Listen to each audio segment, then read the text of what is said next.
Good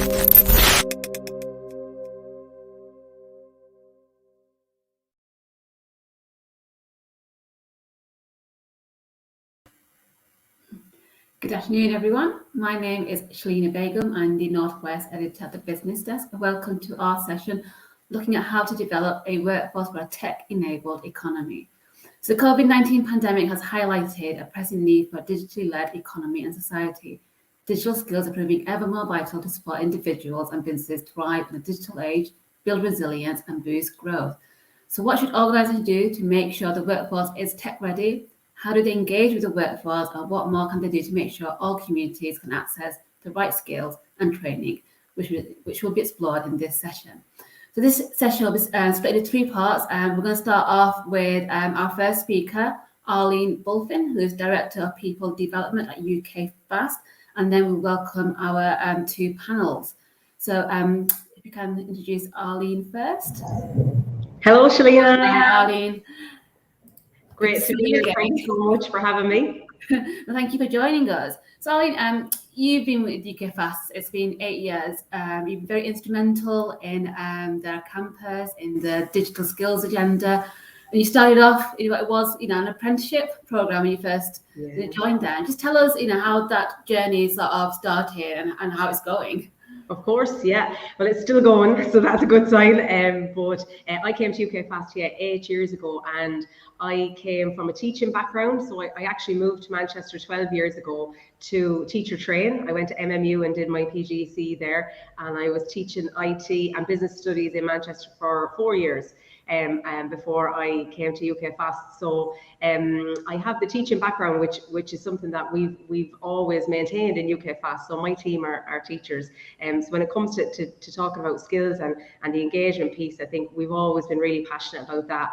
And I said to you earlier, 8 years ago, we tried to set up an apprenticeship program and we got it going, and we used to go to apprenticeship events or go to careers fairs, beg your pardon, and there's no other apprenticeship providers there, or nobody talking about apprenticeships to young people, and that seems crazy now, only 8 years ago, because we go to events now and they're full of apprenticeship providers, and we're all trying to talk to these young people about the opportunity. But as a business, we recognized then that we had such a challenge with talent that we were going to have to grow our own, and it's slow, and I know we're going to talk more about that.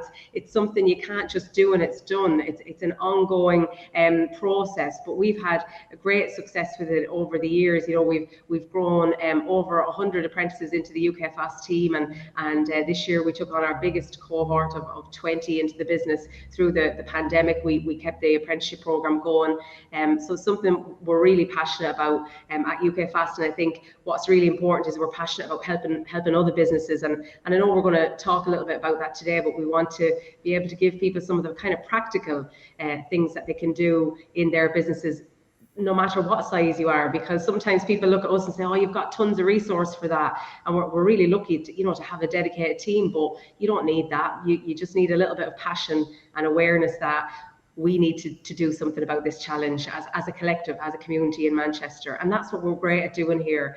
So really excited for this event today, and delighted to be here on behalf of UKFast. Yeah, I'm just, clearly very passionate about this area. Apprenticeship quite a few years ago would have been all about construction or hairdressing, and there's a big focus on tech and digital. Are you getting people through the doors? And you said you got a large cohort this year, but I'm there now. Definitely, Shelina. What's been even more interesting this year? It was we recruited at a different time this year because of COVID, and everything was different this year in terms of our recruitment. And what it meant, though, was we recruited people, the types of people we've never recruited before onto our apprenticeship program. So we've got a couple who are older. So usually we're getting college age, and so usually around 18. But this year we've got a couple of 22, 23. We've got a couple of uni grads, a couple of uni dropouts, and a couple of people who've been trying to get into the industry for a while and not been successful. So we've got one from hospitality, for example. So we found this year actually, the demand is there and it's different, which has been really exciting for us. We feel like what COVID has taught people, it's taught us all so much, but what it has taught people is there are industries that are pandemic proof, and I think how lucky are we to be in one of those industries. So yeah, we can see the demand absolutely still there for the apprenticeship program. Yeah, what percentage of your staff then are sort of homegrown talent? Oh God, a great percentage, Shelina. I think last year we looked at managers in particular, and I think we were looking at about 8 out of 10 of our team leaders, managers had been homegrown. So we're at the minute, as you can imagine, we're bringing in a lot of external expertise as we grow. But our apprenticeship retention is brilliant. Once they finish the apprenticeship program, they all go into jobs within the business. And 8 years ago, we started the apprenticeship program. I've still got one apprentice out of a cohort of 4 that's still with the business. And our 2017 intake, all of them are still here in the business. So, you know, retention in the tech industry is tough. They move a lot, and they want to go to all the different businesses in Manchester. But we do well in terms of the apprentices to keep the talent we grow. Yeah, I mean, any recruiter will tell you it's a candidate's market at the moment. And I think one problem has been that, you know, we don't have the kind of tech skills we should have in Greater Manchester.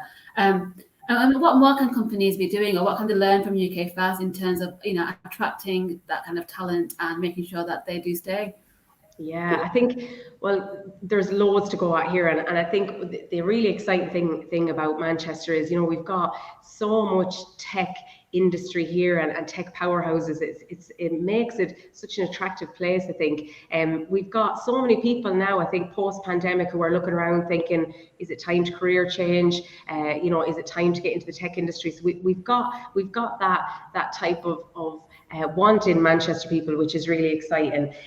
So I think for us as a business, what we tell people is start small, is work with what you've got, and sometimes it's as simple as work experience for people. Bring people into your business who just want to step in the door and show them what the business is about. I think we've always been really open in bringing people into the business, and we've had great success from that.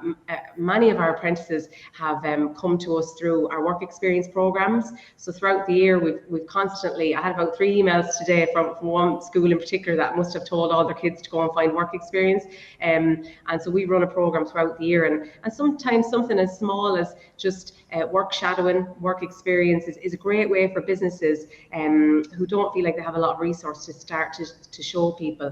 I think something else that we do really well, and again, it's not easy, but we do a huge amount of engagement with schools, colleges, unis. So whether it's bring them to the office or actually go and speak to them, schools are crying out for industry experts to come in and talk to their students about a career in their industry, what they look like.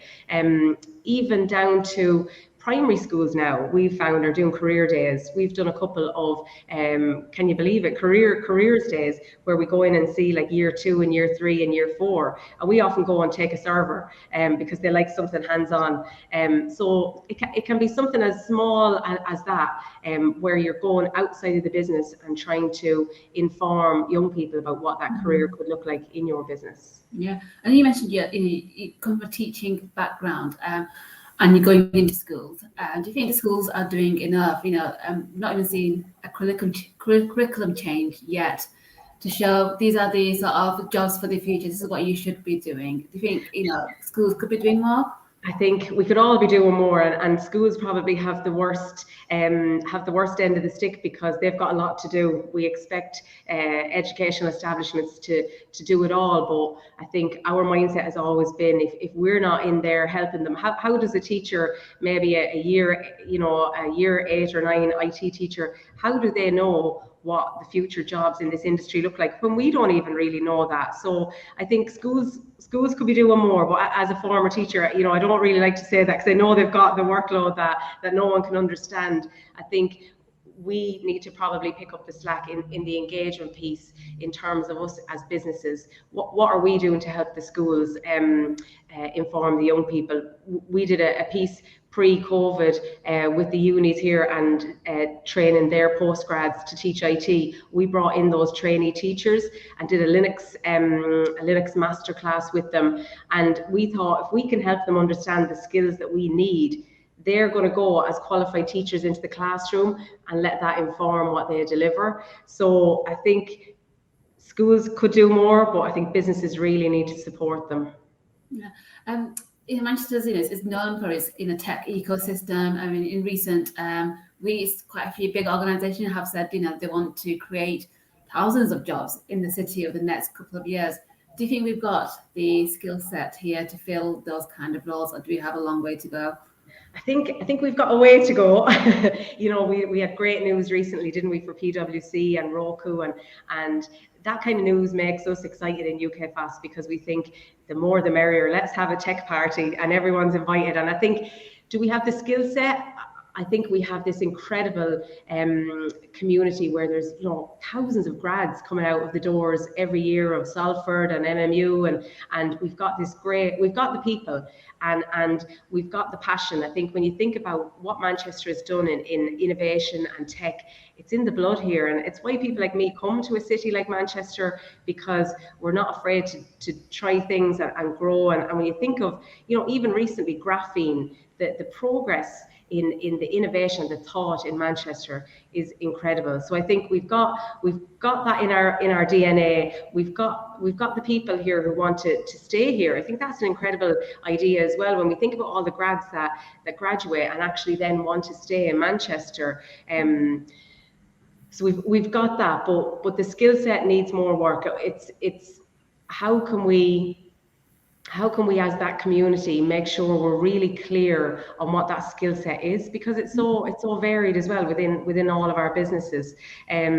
So there is that idea that, again, as businesses, we have to take the responsibility of helping to shape that skill set, I think. Yeah. I know you guys train quite a lot of your own people, but like once you get to a certain level and you're out there recruiting externally, has that been a challenge for UKFast over the past year, or are you finding the right people for your team? I think we've always accepted that we'd have to do some upskilling when people come in, or an intense kind of training period. And I think that's just the industry. But yeah, I think you mentioned it earlier, Shelina.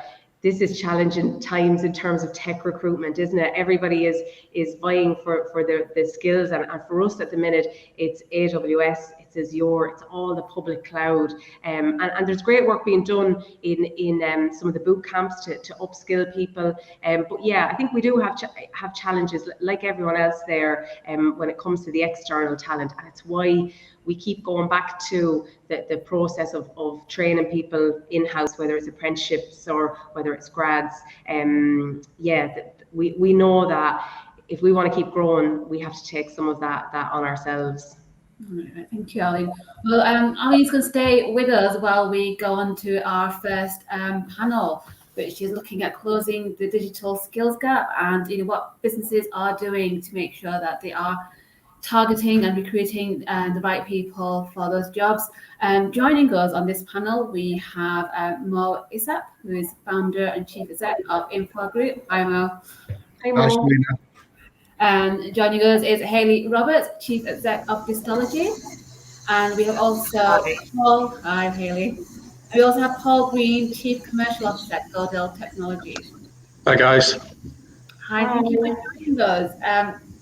So this is going to look at what organisations, what the business community can be doing more of to make sure we've got that tech talent in Manchester. And I want you to start off with Mo. So you've been really busy since taking over what used to be the landing. Has it been about a year ago?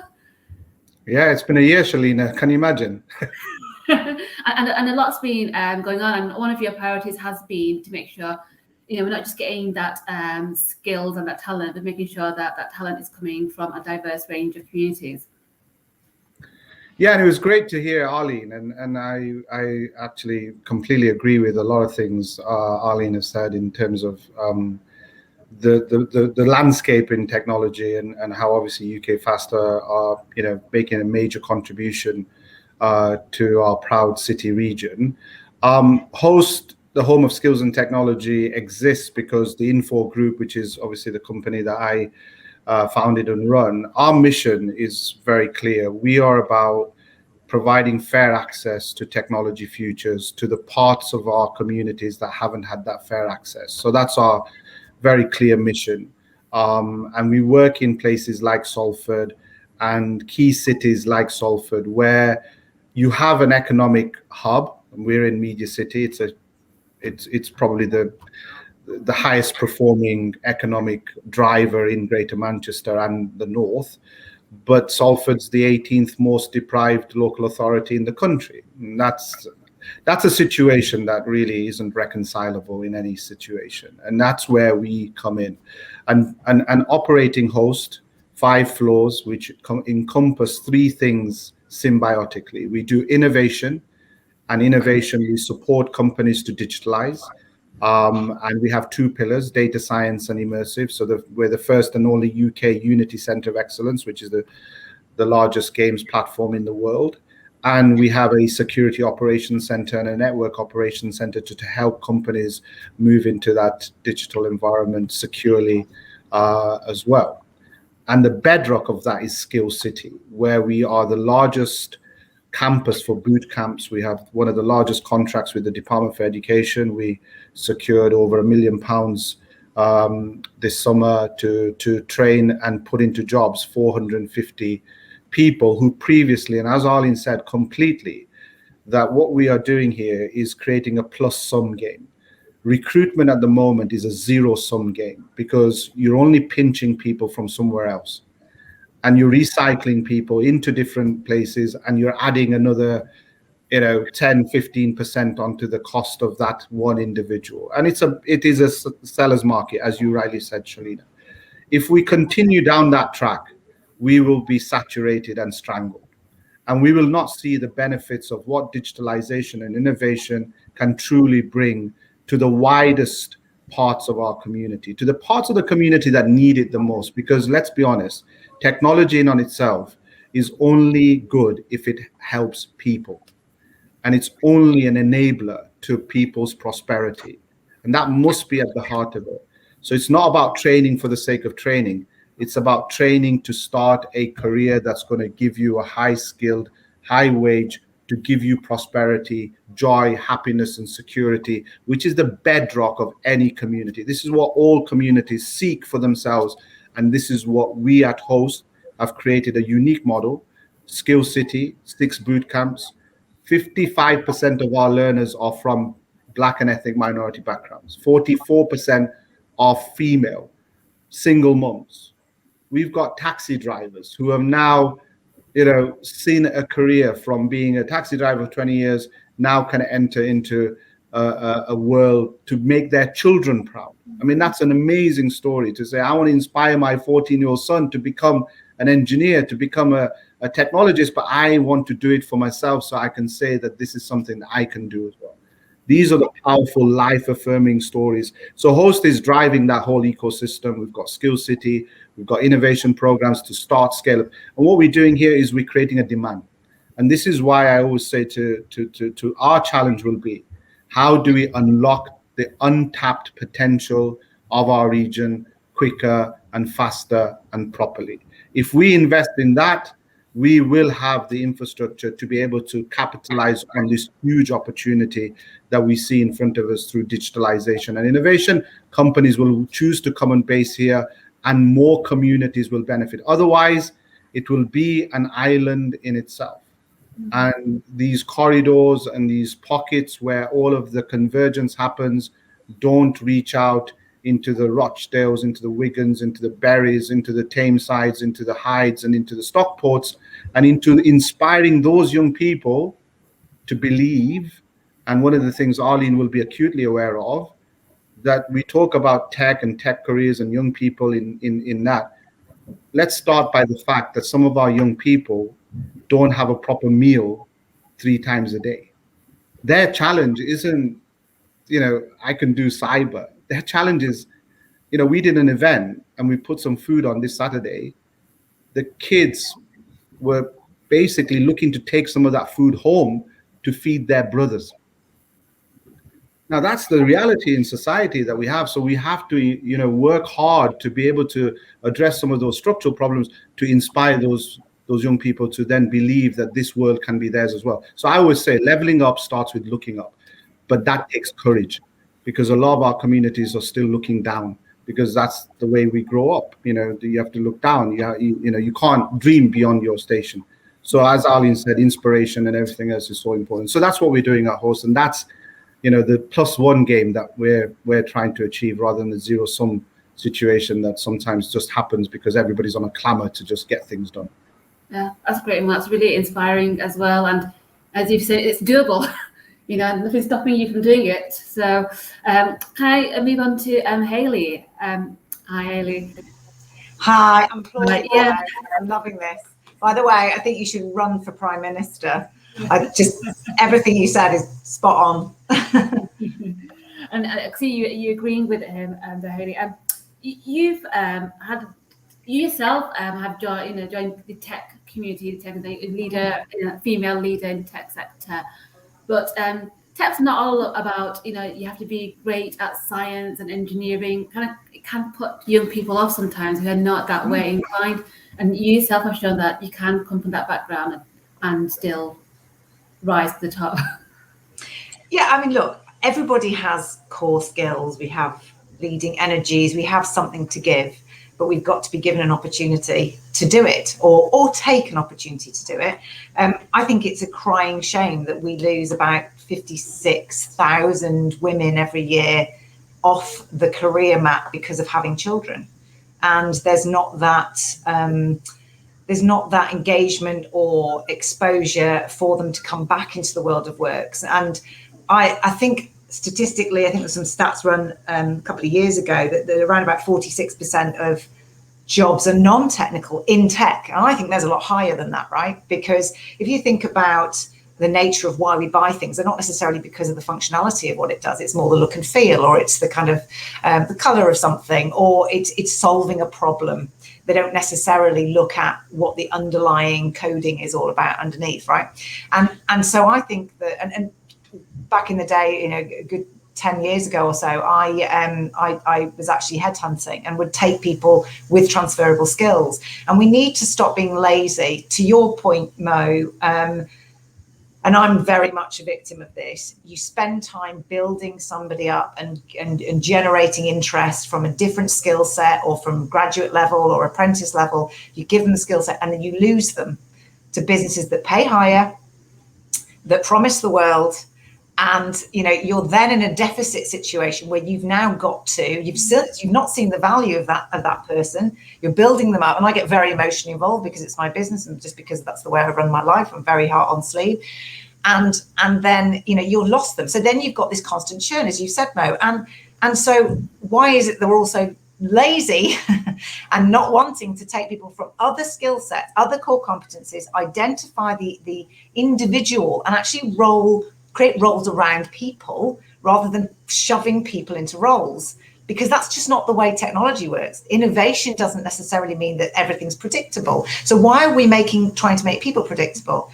And going back to the schools and what you said, Arlene, about absolutely the teachers have got enough on their plates to do, and they can't possibly know what the future holds. We don't know what the problems of tomorrow are going to be in tech, right?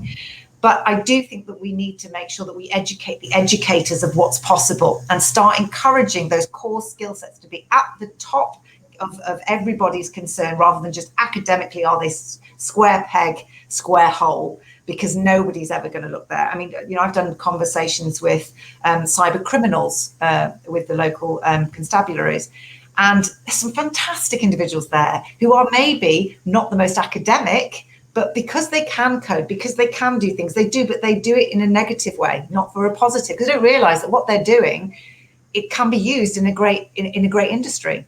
And let's be honest, this is the industrial revolution of our time, technology. So why are we not pumping a lot more attention and money and focus and energy into this industry, and by generating and educating more people with basic competency? And I think we've got to look everywhere. To your point again, Mo, you've got to look everywhere. And Hayley, you sort of talk about creating, roles around the skill set of the people. Is that what you guys are actively doing at the moment at Dstology, and is it working? It's working. We hire. Nobody hires and gets it right 100% of the time, right? And as a fast growing business, you're going to find that different roles come up, or you create different roles anyway. But we hire on attitude and energy, because competence is one thing. You can teach most things if people are willing to learn, but with the right attitude, the right level of I suppose humility coupled with energy levels and tenacity, then you can achieve most things. We're starting to do a lot more investment now into training people, but not just training per function, but actually training on learning their own individual competencies, what makes themselves tick. Because often what we don't do is navel gaze on what it is that makes us happy, right? And we often think that we want one thing, but actually we want another. So it is about understanding our own individual drivers in order to benefit ourselves and the wider business. So it is about that sort of self-reflection. So doing a lot more of that now in Dstology. We're providing a lot more benefits to do with mental health as well, because we appreciate that people play a lot of roles in life too, and there's a lot of stresses at the moment. The last 18 months has taught us that. So we are recruiting on a wider basis, but I'm still not frightened to train people from having very limited experience, but to have the right attitude and energy levels. Absolutely. And then they get stolen 2 years later.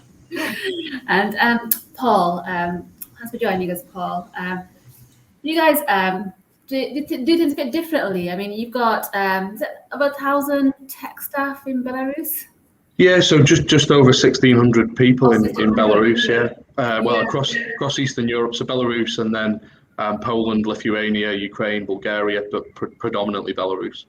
And what lessons can you learn from Belarus in terms of creating those kind of skill sets in Manchester? I know that the universities often churn out 45,000 engineers a year. Yeah, so I think at grassroots the education system, it's a lot more mature when it comes to the tech sector, and we've talked today about kind of trying to get in at the earliest stage possible and influence people into in the education system, influence kids and show what opportunities are available, show people what career paths are available. And I think Hayley, you touched upon kind of the different skill sets within tech, and I think we need to shine a light more on the different roles within the tech sector and the different skills required to be successful in those roles. I think when we think of, say, software engineering, for example, quite often it's a certain skill set you have in your mind, but if you look at product owners, you look at quality assurance roles, DevOps, etc. You look right across the spectrum of the different roles within the digital sector. There's so many different skills required. In Belarus, so we've got, if you look at our business, we've got a rough split of about 60-40 male-female in our business. If we look at pure engineering roles, there's probably still a kind of an 80-20 bias. But then when you look across those other roles, product ownership, quality assurance, business analysis, etc., probably closer to a 50-50 split, if not more. And I think that's because of that more mature education system, and because it's more widely publicised that these are the skills that are required in these different roles within the sector, it almost drives more diversity within the organisation, and I think that's been quite extremely powerful for us as an organisation. And they're very well paid jobs as well, aren't they? Yeah, no, absolutely, and I think the tech sector in Eastern Europe, salaries, it's an economic factor. The salaries in that sector can, in certain circumstances, far outweigh any other sector. So that obviously helps. But the reality is, in the UK, salaries are constantly increasing.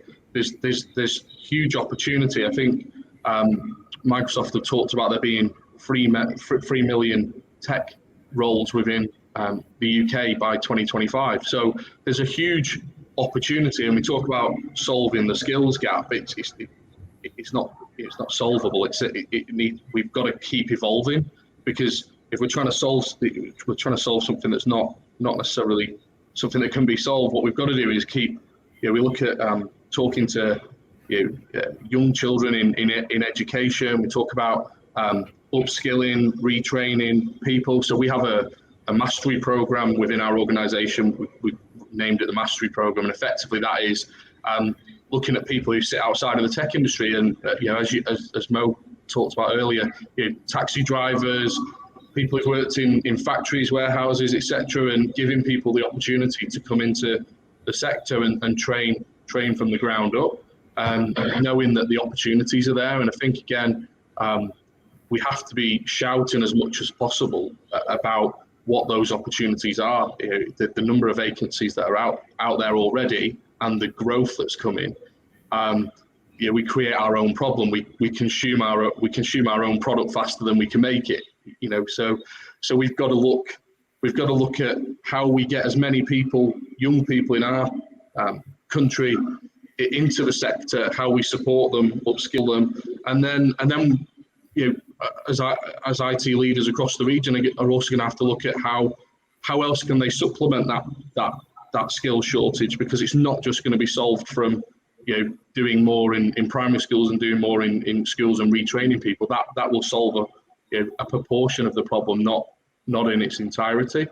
I mean, 1,600 people in Belarus, or that region, it's massive. It's a great number. I mean, God, wouldn't we like to see that in Manchester? Are there plans to switch that so that we can see that balance here for Godel as well? At the moment, it's difficult to say how we would look to make that move, because I guess we would be fighting for the same talent that's available in Manchester. As Mo said, almost that cycle of taking people out of the market and recycling them at a higher rate. So we're not trying to solve the UK skills gap. We're trying to supplement it as a business, and that's the key. So all of the organisations that we work with, they have in-house development teams, and they grow their in-house development teams. And lots of the organisations we work with, they work with local schools, they work with local universities, they retrain people, they've got graduate programs. They're investing heavily in that side of things, but equally that still can't, it doesn't solve the problem they've got, which is, it's a great problem to have. Our economy is very strong. We're up there in terms of the investment that comes into the UK. We're third behind the US and China. So we're in a great position, but we're trying to supplement the organisations in the UK to make sure that they can continue to prosper and be able to reinvest into these types of schemes. Right, thank you, Paul.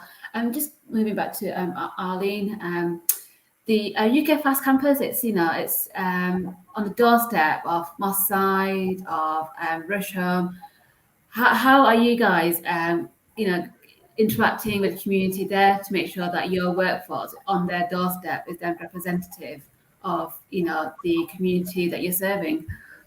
Great question, Shelina. I think so. We've been at this site for 7.5 years, and we're really aware of where we are. And I think again for us it starts with education. I think because that's what we know, and we've worked with and continue to work with a lot of the local schools. I think such great points from all our speakers. I think all for Prime Minister potential, Paul, Hayley, Mo. I think all of you there could get my vote. It's great to hear that the kind of work that people are doing. And I think for us, it's all about the schools in the local area. We realised, the science says that 7 years of age, 8 years of age is when children start to make decisions about what's for boys and what's for girls. And I think that's something, once we learned that, we realised that the power of that. So we work with the primary schools, focusing on high schools and the girls' schools. We work with Levenshulme, we work with Wally Range, the all-girls schools. Again, we believe you can't be what you can't see. So we're trying to bring any of the female techies that we have, and all of them, they're sick of it, but we wheel them out at every opportunity. Any of our team from the BAME community, they know that they have to take the responsibility on of representing the industry and the business. And in the local area, what we're really excited to scale up and get back to post-COVID is throwing the doors open and showing people the different routes in. I think that's always been something that we've been passionate about. And the apprenticeship program is brilliant for saying to young people, university is not the only step. And even now, what we're seeing, these amazing boot camps, 12 weeks and you can potentially be job ready for a great job in the sector. I'm really excited to be in schools and colleges talking to young people about that. We do a lot of work with Loretto and thinking about some of Hayley's points.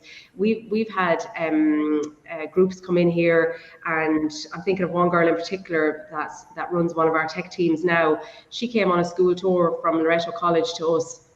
She had 3 university offers on the table, didn't know what she wanted to do, didn't really have much passion for tech, but we saw that attitude, we saw that energy, and we thought and convinced her you could do something incredible here in the business. And she plays herself down all the time, says she's not very technical. She's absolutely technical, but she's taken that step of management. So she manages some of our first line support engineers. And so for us, we're really aware of where we are and the work that we need to do here, and thinking about some of Mo's points, it's more than that as well. It's what charity engagement can we do in the local area, because that has to be putting skills aside, how are you helping people put food on their tables and making sure that they've got the basics right.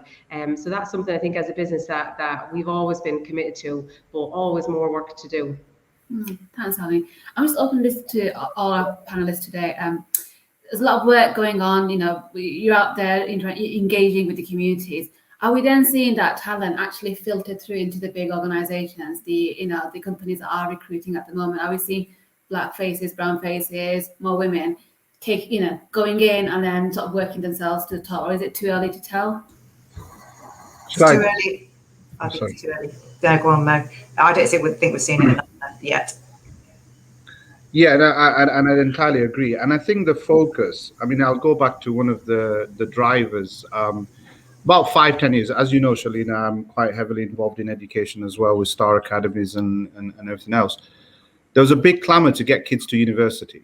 Let's get them to university. It's the actual, the panacea of everything. Let's just get to university. And even Russell Group and Oxford and Cambridge, and how many kids from Salford did we get into Cambridge? That was the sort of measure. It's not about getting there. It's about staying there and succeeding there. And I, fundamentally, this is where I think we must fix the challenge, that there has to be a accountability to saying it's not just about getting to somewhere. It's about succeeding there and actually being able to then change the status quo, the landscape for the better whilst you're there, so that those barriers and challenges don't keep on reoccurring for generations to come. If we're all measuring our success to say, oh, we've got 5 people in, but how long did they stay? And how much did they progress in that organization? And how much influence did they carry to actually improve the situation? And that's the same. People measured young kids from lower working class backgrounds going to Oxford and Cambridge. Nobody measured how many stayed after the first semester. It was all, we got, so many. And that's the challenge. And it's about, there is a need to ensure that we work across the entire ecosystem.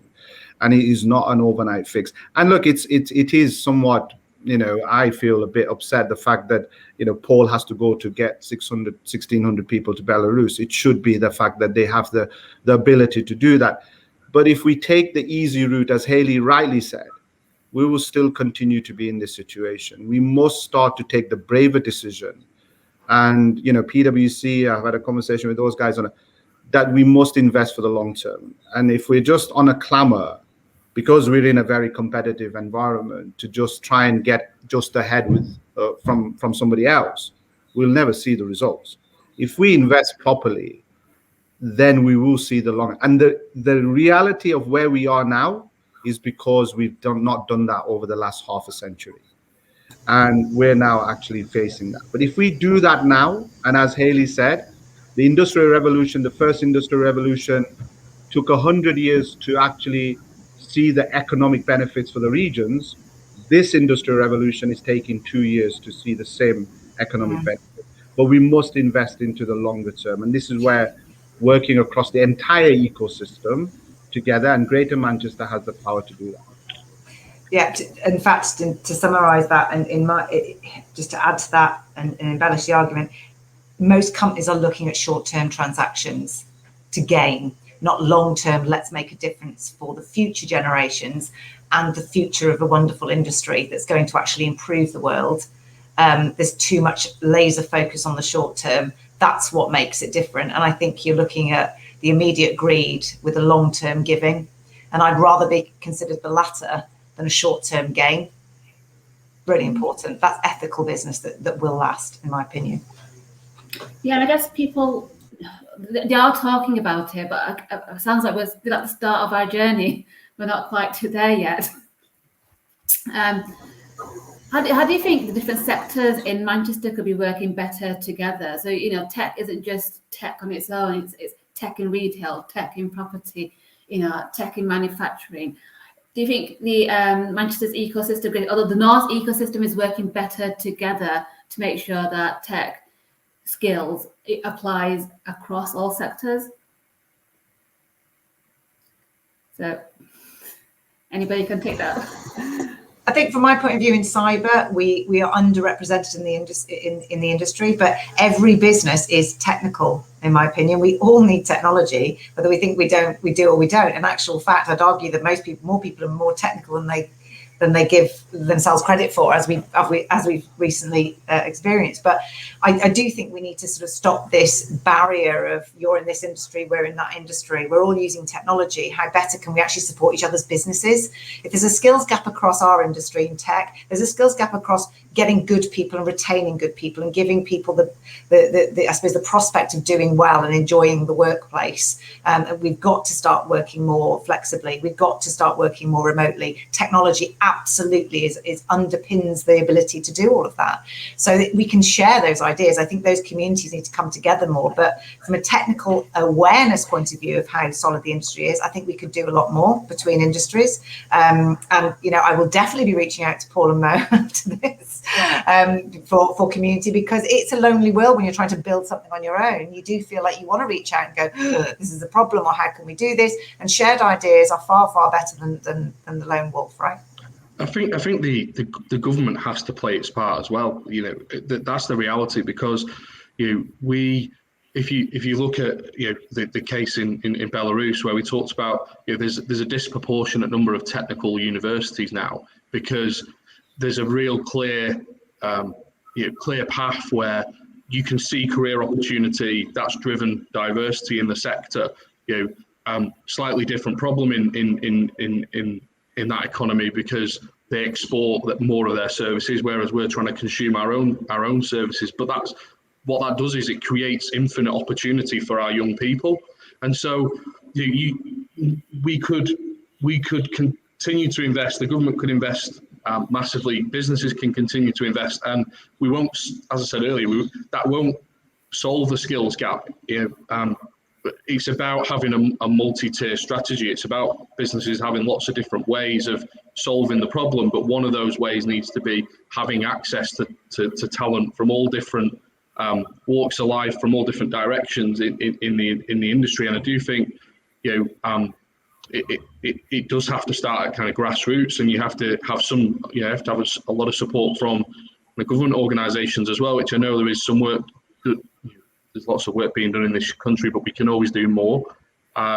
There's a good example in some of these Eastern European countries. There's specific tax breaks aimed at driving talent into the sector. And I know for example in Poland, where they were looking at trying to bring back some of that talent that had migrated overseas, some of the young people that had migrated overseas, and creating tax breaks for those individuals to come back and prosper in their home country. So there's lots of different ways in which these things, these initiatives can play out, and there's lots of great organisations out there like yours, Mo, really banging the drum and driving this. But I think more needs to be done from the government, more needs to be done at grassroots level, because I've seen the power of what that can do, in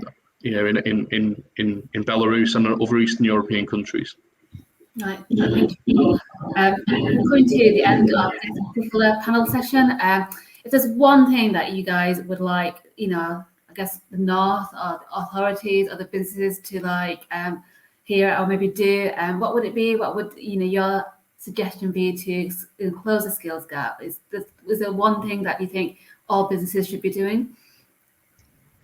I think, Shelina, we can't underestimate the last 18 months. We've said it so many times, but I think I'm excited for more events like this. People start to come out the other side of what we've been through and start to come back together again, because just being sat here, being inspired by Mo, Hayley and Paul, I'm thinking about so many events I've been to in the past where following on from this, we'd go now and we'd have a cup of coffee and we'd talk a little bit more, and you'd make that connection and you'd say, right, come to the business and let's see what we can do. And we're doing a little bit of this. Like, Mo, can I please come to host? I want to see more about what you're doing there and see how you can inspire us further. So I think I'm excited about, let's get back to some of this stuff. Let's forget about that distraction and get back to some of this.